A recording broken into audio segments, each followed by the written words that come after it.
Tonight on Cosmic Cantina, who's signing up to join the new Space Force? We do a live interview with Randy Cramer and discuss his story of being a soldier within the secret space program. Turns out aliens love beer too, so open up a cold one and jump in. I'm your host, Melissa Tittle, and every week I go to my favorite bar, Cosmic Cantina, and kick back with my co-hosts, Josh Golembeski and Matt O'Connor.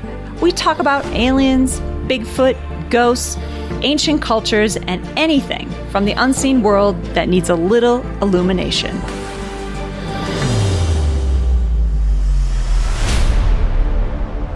Welcome to Cosmic Cantina. I'm your host, Melissa Tittle, and tonight we have a special for you. We have a live guest. But before I get to that, the most important thing is, what are we drinking? Josh? It's a repeat of last week. I'm staying strong with my Fat Randy's IPA. It's gluten-free and it's wonderful, and it's helping during these tough times. Matt? That's an apt title. I'm on the Corona train. Ooh, support him, man. We got to support him. Leftover Cinco de Mayo goodness from yesterday, but yeah. It's like a relic. It's delicious in summer. Got to get it while you can. And then now for our guest, Randy Cramer from the Secret Space Program. What are you drinking? I'm also drinking a Corona. So I'm held over from Cinco, so yeah. Sweet. Nice. I got tequila in a mug that says, "Welcome to the shit show." So going hardcore tonight. That would be my other choice. If it wasn't a beer right now, it would be tequila in my hand. That's kind of my favorite. So what kind of tequila is it? Is it shitty tequila, or do you drink good shit? I usually drink good shit, but, unfortunately, I only have Hornitos, so... Okay. No. That's, that's not middle bad. of the road. It's not bad. As long as you don't go much farther down than that, I'll still have tequila respect for you. It's cool. Okay, thank you. All right. Well, obviously, you might have guessed it. We're going to talk about the Secret Space Program. But I want to bring attention to you to something that just came out the other day. So we've been talking about the Space Force, and we've been talking about, Trump is listing all these things that he's going to be doing with the Space Force. But then just yesterday, they released an ad for you to join the Space Force. And the main tagline is, maybe your purpose on this planet isn't on this planet. I'm going to play this for you right now so that you can hear the ad. Some people look to the stars and ask, what if? Our job is to have an answer. We have to imagine what will be imagined. Plan for what's possible while it's still impossible. Maybe you weren't put here just to ask the questions. Maybe you were put here to be the answer. Maybe your purpose on this planet isn't on this planet. They're almost insinuated in this ad that the infrastructure already exists. We need people to go to space. That this whole ad is very strange. Man, that was just like a what's his name? A Michael Bay kind of movie. It was like all dramatic, and there was like sun shining through rockets, and it was slow motion American flags and good-looking people doing amazing things. Yeah, I want to go to space. Like quite a bit of money, kind of. I know. That was kind of the point of it. It's like a recruitment video, I guess. Yeah. They were just like asking people to join up for the Space Force. Like I thought, I don't know why I thought this, but I thought it'd be, you already had to be like in the Air Force or the Navy or something to be able to kind of jump aboard the Space Force. But it looks like they're just asking for people from wherever. Sign up. This article, it's in The Independent, which is a political UK news thing. They say the tagline, maybe your purpose on this planet isn't on this planet. And then they go through just kind of breaking down the video. It already looks like we have a Space Force in space. It already exists, which, of course, apparently it does not. And then it goes into the ad also includes the first official glimpse of the X-37B reusable space vehicle. So they're like, it's almost like they're doing like a movie trailer. They're like, and by the way, look at this. Right, yeah. You really need to join the Space Force because it's fucking happening. Yeah, it can't be easy to join the Space Force, though. I assume you must be a badass to be able to get into that. Like, you must have to be like perfectly physically in the right condition, in the right degrees to like jump into that stuff. They made it seem like anyone can, but I have a feeling like you sign up and like maybe you'd be better for infantry. You know, like Well, Unless they just need like those guys in the red shirts from Star Trek used to die in every episode. They just need like space fodder. come die. Just get up there and get eaten by giant lizards or whatever. It's interesting though, because if you were to spend most of your time in space, so you couldn't have a family on Earth. I mean, if you did, it'd be a totally different kind of relationship with your family, because you'd be gone, and you'd be gone in a place that it might be hard to contact you, right? And I know that when you're in a war zone, that can happen too, but this is like you're deployed for quite some time. So you have to think like these people have to be mentally clear, and they actually have to be conscious, right? Meaning that there's a lot of military programs right now. This is not in the article. There's a lot of military programs right now that are teaching soldiers how to meditate, how to calm their mind, how to deal with their energy systems. They've even employed certain places like cool. in Northern California, I can't remember, there's a name of a group that I just talked to like yesterday, that they're actually creating a device that can start to calm their different chakra systems. So all this like new age hippie bullshit that you think wouldn't be involved in the military is now kind of being a tool that they can use. Well, what better way to train people to handle something really mentally stressful? So Randy, what are your thoughts on that 30-second ad? Oh, it's not bad, actually. It's pretty good. If I were 18 years old and was recruitable age, I'd be like thinking, yeah, join Space Force. So, yeah, totally.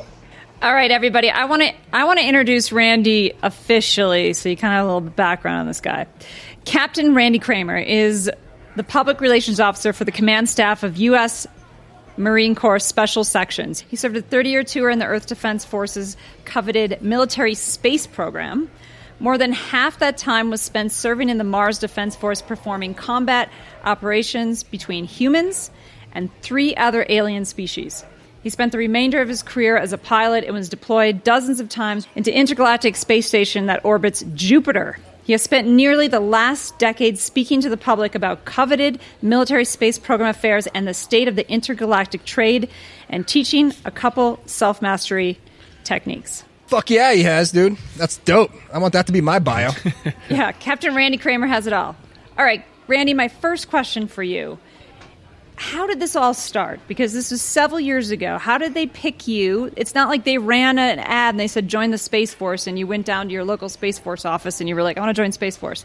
It was a totally different time. So kind of explain how you got picked to do this job, basically.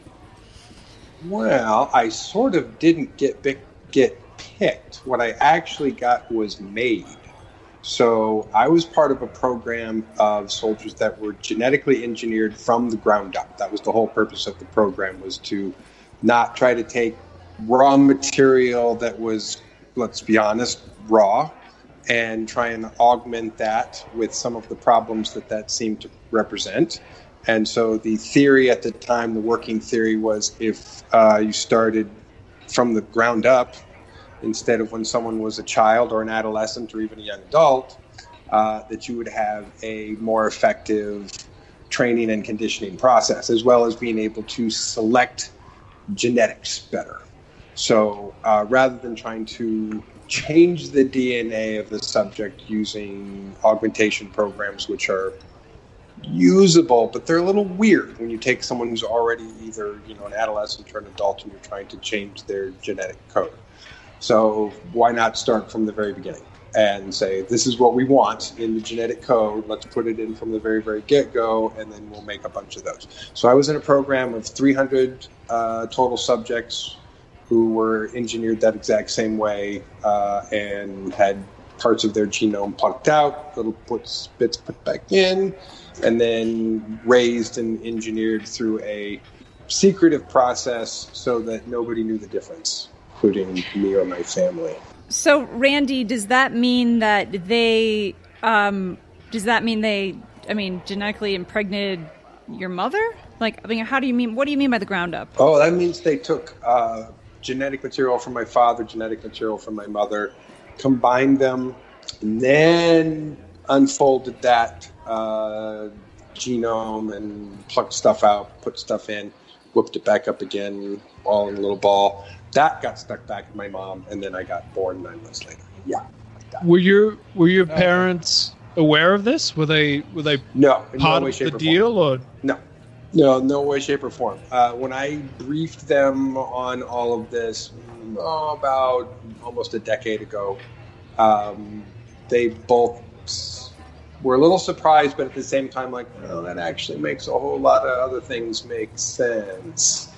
So, but the process is made so that everyone is essentially oblivious. So the training process either takes place while you go away and then return within a period of time that is not as long as you were actually gone for. So there's little traces of time looping technology that's involved. So if you take someone out at 2 a.m. in the morning from their bed and you bring them back at 2:30, but you've actually taken them somewhere for a much longer period of time, then you can train and condition the subject from a very early age. Implants also provide a lot of virtual augmented training that can take place in your sleep that seems completely new. And that happened to your parents, and that's what you mean No, by that happened to me. But so was your mom having a hard time getting pregnant? Like, how did they take the DNA and go in there? How did they do that? Same methodology, covertly entering into people's homes covertly when they're asleep, the same way that extraterrestrials have been doing for millennia. So we picked up all their tricks. So we were like, hey, we can do that. Why don't we do that? Why don't we access our test subjects in the same way that extraterrestrials access their test subjects and keep them oblivious? And in actuality, that keeps them safer while you're developing them instead of putting them at risk by clustering. And do your parents have military connections? Like, why were they chosen specifically? Oh, it has to do with family genetics. So it has way more to do with who their ancestors were than it does them personally. So it has to do with other stuff farther back, so as I'm to understand. So you're talking about like ancestors as far as, connections from maybe even 10,000 years ago, like that kind of DNA on this planet? Definitely centuries. Definitely looking for DNA traces to go back centuries, if not thousands of years. But 10,000 years might be a bit far, but I don't know. I'm not the person that figured all that out. So, but they trace it. They have a way of looking at our master genealogy in a way that people just don't even think that's already mapped out for like every single person that lives on the planet. If you think that somehow you've escaped being registered into the planetary, family tree project, you have not. You have been entered into the global family tree project, and so there is pretty much an understanding of every single person and who their parents were and who their grandparents were and who their grandparents, their parents, etc., for a really, really, really long-ass time. So the ability to look at that data is that data has already been collected.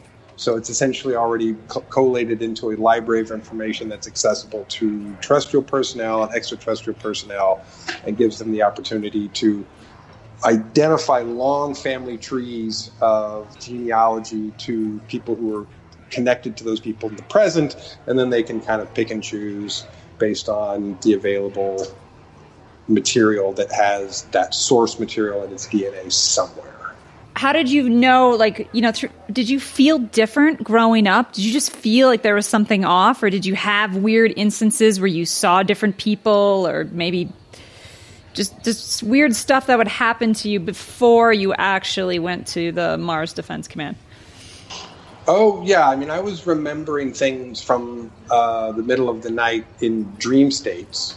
So you're not really permitted to remember the actual memory in a congruent fashion like you think you normally would. You wake up the next morning and go, oh, wait, I have this memory of doing all this shit. It's separated at that age. So it's going into the cerebral neurobiological programming system, but you don't really have full access to it. But because you sort of dream about it, you connect to it in a way that goes, oh, did I do that or did I not do that? And so you have this kind of perpetual question about whether the experiences that you're having in dream states are actually happening or not actually happening, because they're incredibly vivid and they're incredibly real. And some of the training programs, like I said, are actually done when you're in an unconscious state. They're like simulation